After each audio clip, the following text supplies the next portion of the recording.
Hello everyone. सो कैसे हैं आप लोग।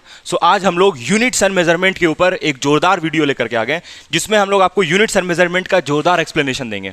और सबसे पहले एक बात आपसे बोलना था हमको, वेलकम टू क्लास 11th।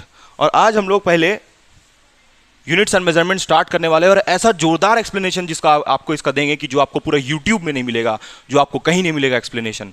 और यहाँ पर हम लोग जो यूनिट्स एंड मेजरमेंट पढ़ रहे हैं वो जेई मेंस के पॉइंट ऑफ व्यू से पढ़ रहे हैं। हम लोग एकदम बेसिक से स्टार्ट करेंगे और एक लेवल ऊपर जाते जाते जाते एकदम आपको धमाकेदार एक्सप्लेनेशन देंगे। तो आइए हम लोग वीडियो स्टार्ट करते हैं।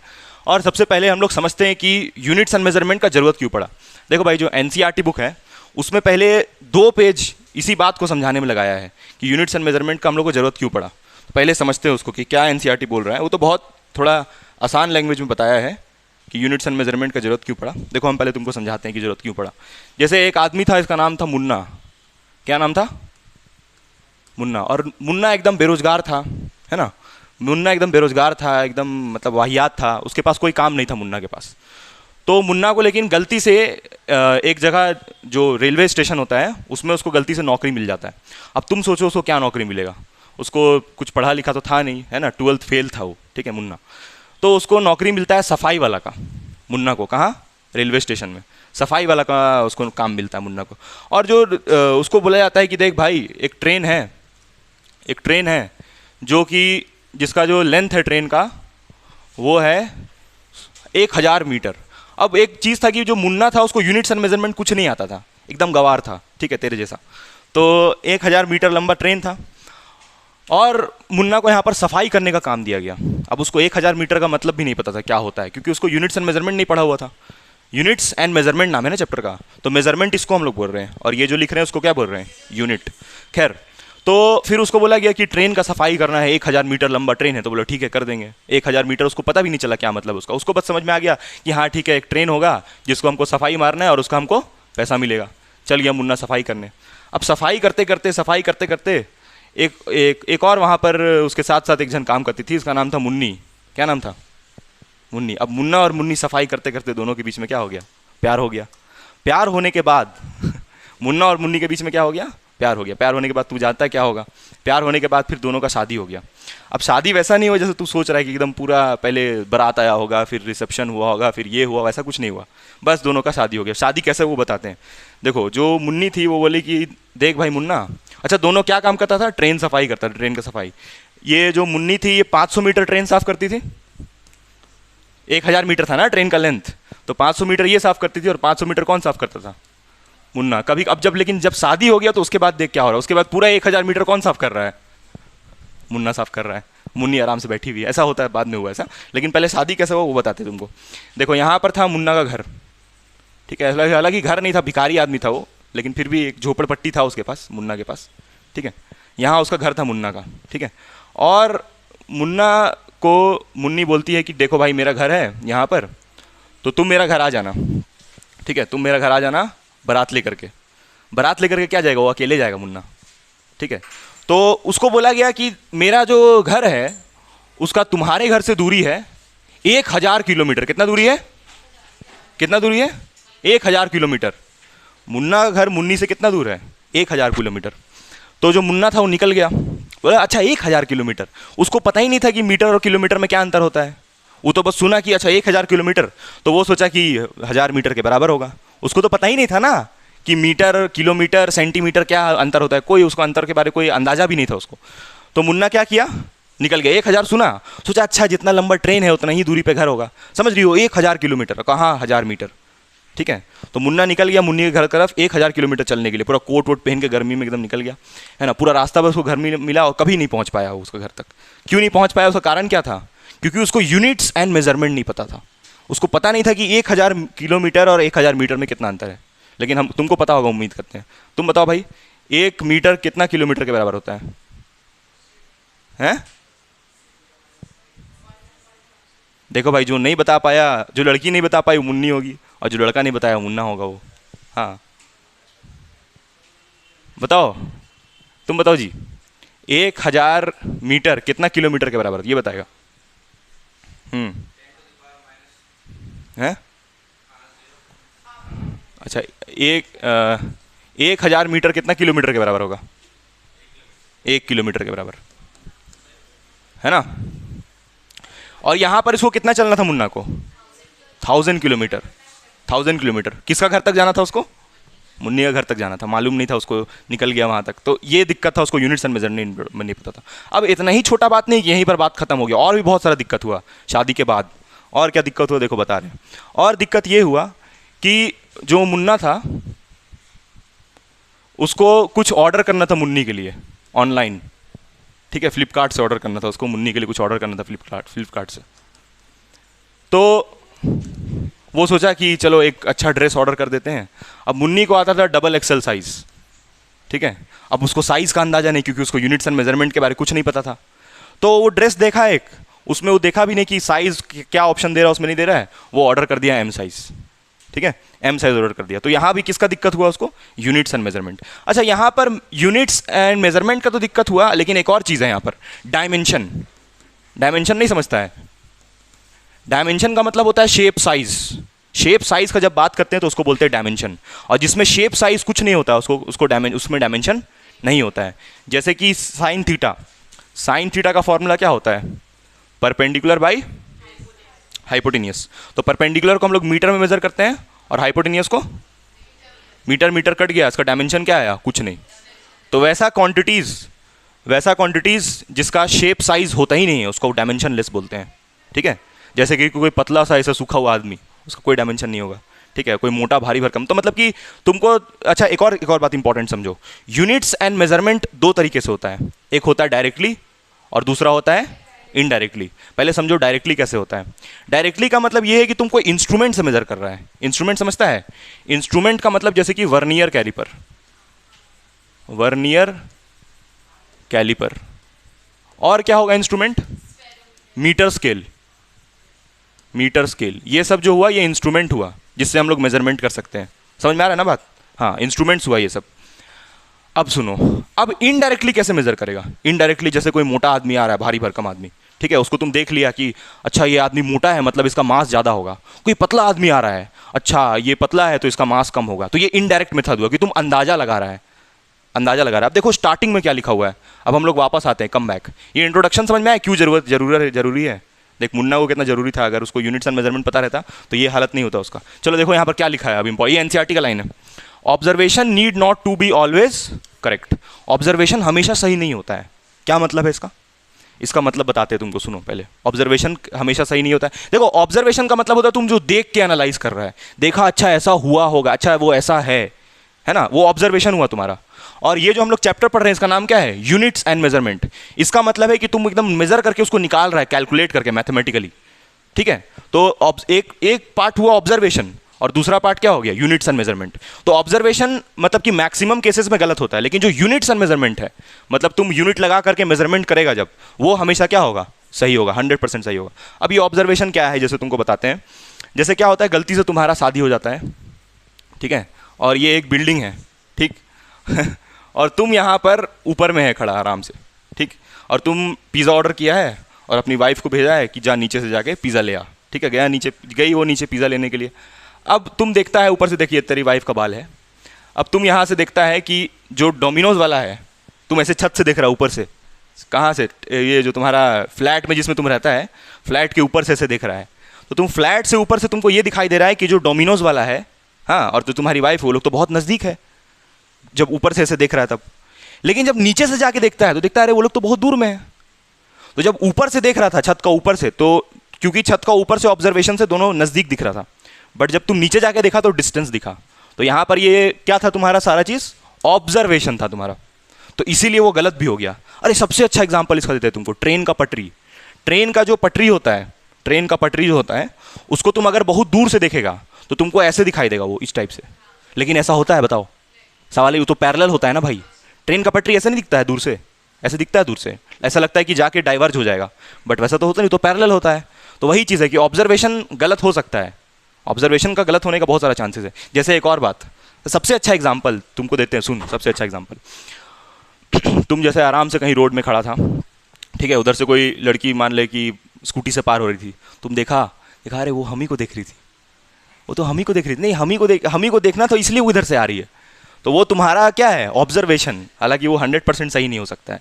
तो ये हुआ ऑब्जर्वेशन और इसमें यूनिट्स एंड मेजरमेंट में फ़र्क। अब देखो यूनिट्स एंड मेजरमेंट के बेसिस पे हम लोग दो टाइप का क्वांटिटी बनाए हैं, दो टाइप का क्वांटिटी। कौन कौन सा? एक है तुम्हारा फिजिकल क्वांटिटी, लिखा है ना ये सब, और दूसरा है non physical quantity. Non physical quantity उसको बोल रहे हैं जिसको हम लोग मेजर नहीं कर सकते हैं, और फिजिकल क्वांटिटी किसको बोलेंगे? जिसको मेजर कर सकते हैं, विच इज मेजरेबल। तो फिजिकल क्वांटिटी और नॉन फिजिकल का कौन कौन नहीं लिखा है ये बताओ हमको। तुम लोग लिखा है? कौन नहीं लिखा है? तुम लोग नहीं लिखा है, चलो हम लिख दे रहे हैं। फिजिकल क्वांटिटी उसको बोलते हैं कि दोज क्वांटिटीज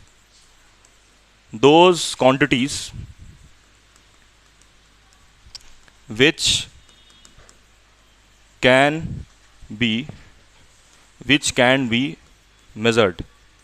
एग्जाम्पल तुमको पता है पहले से ही, जैसे मास, लेंथ, टाइम, ये सब, ठीक है। मास अभी खत्म नहीं हुआ भाई, अभी तो चैप्टर शुरू हुआ है, इंट्रोडक्शन एकदम इसका जोरदार है, इसके बाद भी आगे भी मजा आएगा।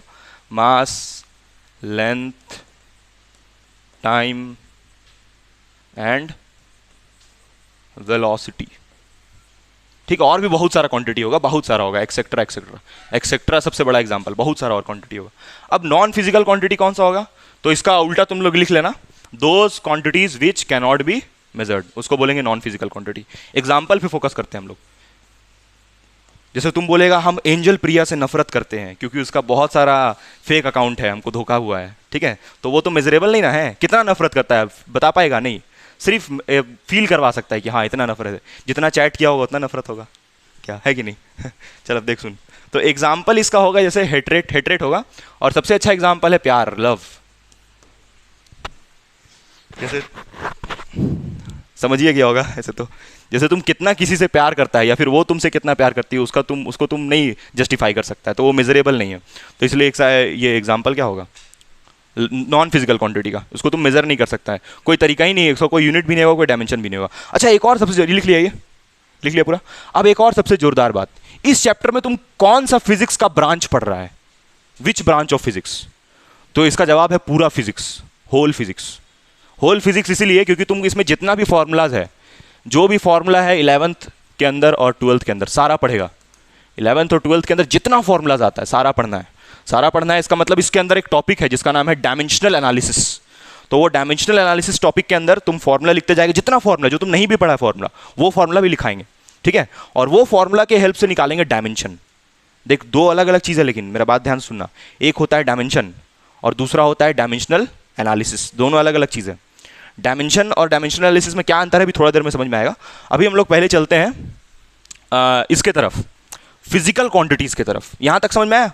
एक होता है फिजिकल क्वांटिटी, एक होता है non physical quantity. Non physical quantity को तो मेजर ही नहीं कर सकते हैं। जैसे ये देख, जैसे ये देखिए हार्ट है, ठीक है। अब ये हार्ट तुम देखता है तो तुमको लग रहा है कि हाँ दिखने में अच्छा लग रहा है, कितना अच्छा लग रहा है वो बता सकता है हमको? है नहीं, फील सर अच्छा लग रहा है, कितना अच्छा लग रहा है नहीं बता पाएगा। तो वही चीज़ है कि जो हार्ट है वो भी एक कैसा क्वांटिटी हुआ? Non physical quantity. इसका तुम मेजर नहीं कर सकते कि तुमको कितना खूबसूरत दिख रहा है ये, ठीक है। चलो तो अब समझते हैं हम लोग कि दो टाइप का फिजिकल क्वांटिटी होता है, ठीक है। एक होता है फंडामेंटल फिजिकल क्वांटिटीज को पहले कैसे डिफाइन किया जाएगा? फिजिकल क्वांटिटीज को हम लोग कैसे समझाएंगे? वो क्वांटिटी जो फिजिक्स का होता है उसको बोलते हैं फिजिकल क्वांटिटी। खत्म बात, एक लाइन में बस यही बात है फिजिकल क्वांटिटी के बारे में। जो क्वांटिटी फिजिक्स का होता है उसको क्या बोलते हैं? बस इतना ही लाइन है, लेकिन उसको लिखने का कोई जरूरत नहीं है। हम लोग डायरेक्ट फिजिकल क्वांटिटी पे आते हैं कि कौन कौन सा होता है।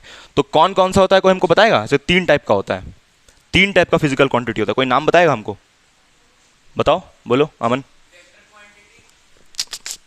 फिजिकल क्वांटिटीज और बस डिराइव्ड फंडामेंटल खत्म। एक और है supplementary physical quantity. Supplementary physical quantity 2 type का होता है। डिराइव्ड कितना टाइप का होता है?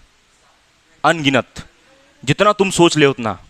फंडामेंटल को छोड़ के जो भी क्वांटिटी सारा टाइप। चलो लिखते हैं पहले इसको हम लोग। पहले लिखो फर्स्ट फंडामेंटल क्वांटिटी। फंडामेंटल मतलब एकदम basic quantity, fundamental quantity. Fundamental quantities वो क्वांटिटीज होता है जिसको हम लोग मेजर कर सकते हैं। तो एग्जैक्टली exactly. वो क्वांटिटी जिसको बाकी सबसे कोई मतलब नहीं। जैसे इसका सबसे बेस्ट एग्जांपल क्या होगा फंडामेंटल का? टाइम, समय। टाइम को किसी से कोई मतलब नहीं है। तुम चाहे सो जाए, तुम चाहे चले, तुम चाहे किसी से प्यार कुछ भी कर ले, टाइम जो है वो हमेशा आगे निकलते जाएगा। तो इसलिए टाइम को हम लोग क्या बोलेंगे? फंडामेंटल क्वांटिटी, क्योंकि वो किसी पे डिपेंड नहीं करता है।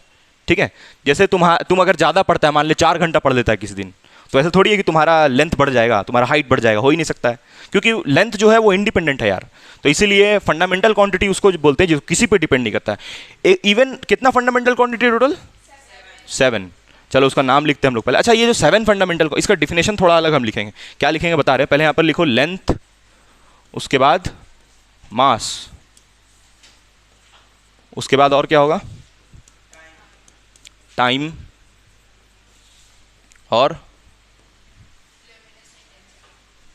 और temperature, amount of substance,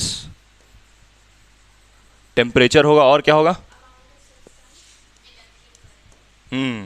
electric current, amount of substance, electric current, हाँ ठीक है, अमाउंट ऑफ सब्सटेंस, और कुछ? हाँ, अमाउंट ऑफ सब्सटेंस, और एक और बच गया, ल्यूमिनस इंटेंसिटी। चलो यहीं लिख दे रहे हैं, 7वां, ल्यूमिनस इंटेंसिटी। ल्यूमिनस इंटेंसिटी सबसे ज़्यादा यूज़ किसका है? देखो ये जो तीनों टिक कर रहे हैं, लेंथ, मास, टाइम, और ज़्यादा ये भी, ये जो 4 तुमको क्वांटिटीज़ दिख रहा है, ये 4 क्वांटिटीज़ 12th में भी यूज़ होगा। अच्छा, इसके बारे में हम क्या बोले थे कि ये ऐसा चैप्टर है जिसको तुम, मतलब जो चैप्टर ये जो तुम पढ़ रहा है, ये चैप्टर में तुम पूरा फिजिक्स पढ़ लेगा 11-12 का। उसका मतलब ये है ना कि आगे जब तुम 12th में जाएगा तो बहुत सारा क्वांटिटीज़ का डायमेंशनल एनालिसिस करेंगे हम लोग। जैसे पढ़ेंगे इलेक्ट्रिक फील्ड, मैग्नेटिक फील्ड, ये सबका भी डायमेंशन निकालेंगे। ठीक है, तो यानी कि ये चैप्टर 12th में भी यूज़ होने वाला है। मतलब ये कोई ब्रांच नहीं है फिजिक्स का, ये ओवरऑल पूरा फिजिक्स है, पूरा फिजिक्स। जैसे इससे पहले एक चैप्टर था फिजिकल वर्ल्ड, फिजिकल वर्ल्ड तो नहीं पढ़ा, क्योंकि उसमें बस ज्ञान दिया हुआ था कि फिजिक्स कैसे आया, क्या हुआ, फिजिक्स का मतलब कि सिर्फ तारीफ, इसलिए वो चैप्टर तुम नहीं पढ़ा। यहाँ पर तुम जितना भी फॉर्मूला होता है सारा फॉर्मूला कवर करेंगे। ऐसे टोटल 61 क्वांटिटीज़ है, ऐसे अगर कुल मिला के देखा जाए तो 61 है फॉर्मूला, लेकिन बस तुम 61 ही पढ़ रहा है। अगर ऐसे फॉर्मूला वाइज देखा जाए तो बहुत सारा फॉर्मूला है, लेकिन तुम लगभग जितना फॉर्मूला वो सारा कवर 61 फॉर्मूला जैसे रहेगा, 61। ठीक है, तो 61 क्वांटिटीज़ का हम लोग डायमेंशन निकालेंगे। चलो अब जरा हम लोग लिख लिया था ना ये, अब जरा लिख लिया कि नहीं लिखा? लिख लिया। चलो अब जरा हम लोग सिंबल का थोड़ा बात कर लेते हैं। तो पहले हम लोग लिखेंगे, पहले मास लिखे थे ना हम लोग। अभी किसके बारे में बात चल रहा है? अभी किसके बारे में बात चल रहा है? फंडामेंटल क्वांटिटी के बारे, है ना। फंडामेंटल क्वांटिटी के बाद क्या पढ़ेंगे हम लोग? डेराइव्ड, उसके बाद सप्लीमेंट्री। तो अभी चल रहा है सिर्फ फंडामेंटल क्वांटिटी। हाँ बोलो क्या? पहले लेंथ लिखे थे, चलो तो पहले लेंथ ही लिख देते हैं, उसमें क्या है? लेंथ, लेंथ का सिंबल क्या है? कैपिटल एल, ये सिंबल हुआ उसका। ठीक है, फिर दूसरा क्या है? मास, मास का सिंबल कैपिटल एम। अब देखो ये सब, देखो जैसे कि जो मुन्ना था उसको सेंटीमीटर, मीटर, ये सब में कंफ्यूजन था, किलोमीटर के बारे में नहीं मालूम था, इसलिए पहले हम लोग बेसिक से चल रहे हैं एकदम। फिर बेसिक से चलते फिर सीजीएस सिस्टम, एसआई सिस्टम सब में जाएंगे। तो यहाँ पर पहले मास, उसके बाद तीसरा क्या है? टाइम। टाइम के लिए हम लोग सिंबल यूज करेंगे कैपिटल टी। उसके बाद जो 4th क्वांटिटी है वो है, हाँ, टाइम को कैपिटल टी। उसके बाद 4th क्वांटिटी ल्यूमिनस इंटेंसिटी, जो मन वो लिख लो, पहले आगे आगे पीछे लिख सकता है, उससे कोई दिक्कत नहीं। ल्यूमिनस इंटेंसिटी, ल्यूमिनस इंटेंसिटी को किससे डिनोट कर रहे हैं? इसको डिनोट कर रहे हैं ल्यूमिनस इंटेंसिटी को।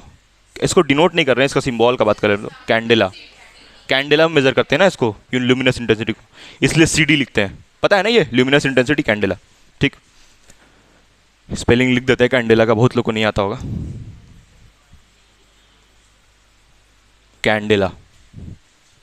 उसके बाद फिर इलेक्ट्रिक करंट, इलेक्ट्रिक करंट, इसको किस में मेजर कर रहे हैं? करंट को एम्पियर, एम्पियर, इसके लिए ए यूज करेंगे सिंबल। और टेम्परेचर, टेम्परेचर के लिए क्या सिंबल यूज करेंगे हम लोग? केल्विन, केल्विन यानी कि कैपिटल के। ठीक है,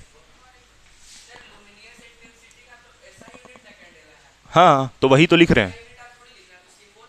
हाँ तो जब आएगा सिंबल लिखने के लिए भी तब भी सी डी ही लिखेंगे उसको। नहीं नहीं, सिंबल मतलब ये समझो कि हम लोग यूज कैसे करेंगे उसको। सिंबल तो इलेक्ट्रिक करंट का आई होगा, टाइम का स्मॉल टी होगा। सिंबल नहीं, ये जैसे हम लोग यूज करेंगे जब डायमेंशन में जब यूज करेंगे, जब लिखेंगे उसको डायमेंशनली, तो कैसे लिखेंगे, डायमेंशनली कैसे लिखते हैं उसके बारे में बात कर रहे हैं। ठीक है, किसको, लेंथ को? हाँ एल लिखेंगे लेंथ के बारे। जब भी कोई चीज़ हमको लेंथ वाला मामला जहाँ भी दिखेगा तो उसको एल लिख देंगे हम लोग। ठीक है, जहाँ मास दिखेगा उसको एम लिख देंगे, वैसे करना। उसके बाद आता है नेक्स्ट, यानी कि तुम्हारा 7 नंबर। 7 नंबर में कौन बच गया? हाँ, अमाउंट ऑफ सब्सटेंस। इसको किस में मेजर करेंगे अमाउंट ऑफ सब्सटेंस को? मोल। हाँ, अमाउंट ऑफ सब्सटेंस को हम लोग मेजर करेंगे इन मोल, MOL, मोल। तो टोटल इतना फिजिकल क्वांटिटीज हुआ। ये जितना लिखे हैं ये सिंबल इसलिए बोल रहे थे क्योंकि जब तुम उसको लिखेगा डायमेंशनली मतलब कि जब उसको रिप्रेजेंट करेगा तो ऐसे रिप्रेजेंट करेगा, इसलिए इसको सिंबल बोल रहे थे। ठीक है, समझा? सिंबल तो ऐसे लेंथ का अगर चाहे तो ऐसे स्मॉल एल लिखते हैं हम लोग, कहीं कहीं पर कैपिटल एल भी, मास का स्मॉल एम लिखते हैं। ये डायमेंशनली लिखने के लिए ये सब सिंबल है जो हम यूज़ करेंगे आगे चल के। फिर नेक्स्ट होता है डेराइव्ड क्वांटिटी। लिख लिया ये? चलो अब डेराइव्ड क्वांटिटी समझो थोड़ा। डेराइव्ड क्वांटिटी किसको बोल रहे हैं हम लोग? दूसरा हम लोग आते हैं दूसरा क्वांटिटी पे, यानी कि डेराइव्ड क्वांटिटी। वो पहले फंडामेंटल था, अब हम लोग बात कर रहे हैं डेराइव्ड क्वांटिटी का। Derived quantity, those quantities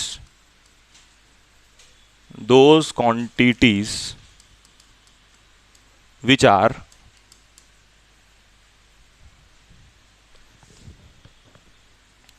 not independent. जो इंडिपेंडेंट नहीं होता, इंडिपेंडेंट नहीं होता इसका मतलब यह है कि जो 7 फंडामेंटल क्वांटिटी है उन्हीं में से किसी से मिल के बनता है।